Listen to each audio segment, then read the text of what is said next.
Welcome to our channel. Today we how to enable Final Cut Pro Multicam for synchronized shoots. Complete guide step by step clearly. To enable Multicam for synchronized shoots in Final Cut Pro, start by opening your project. Import the clips you want to synchronize into the library. Select all the clips you want to include in the Multicam edit. Right-click on the selected clips to bring up the context menu. Choose the option that says Create Multicam Clip.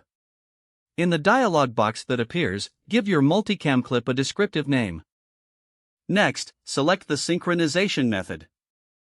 You can choose between audio synchronization or marker synchronization. Audio synchronization is ideal if you have good audio tracks across all clips. If you used markers to denote sync points in the clips, select the marker synchronization option. After selecting your synchronization method, click OK to create the Multicam clip.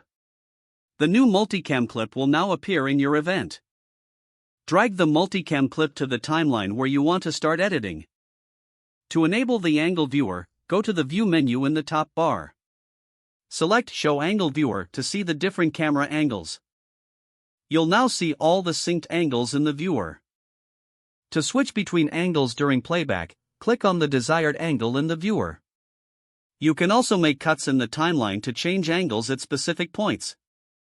To add transitions, go to the Transitions browser and select your desired effect.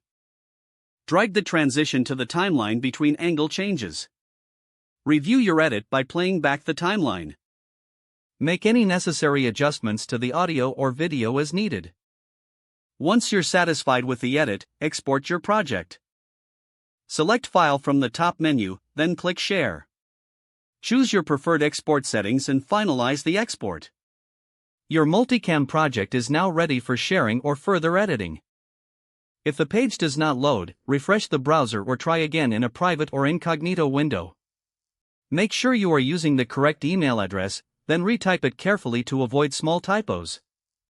If your password is not accepted, use the reset option and create a new strong password you can remember. Check your spam folder for verification or security emails, then complete any requested confirmation steps. Don't forget to like this video and subscribe to our channel for more step-by-step tech guides.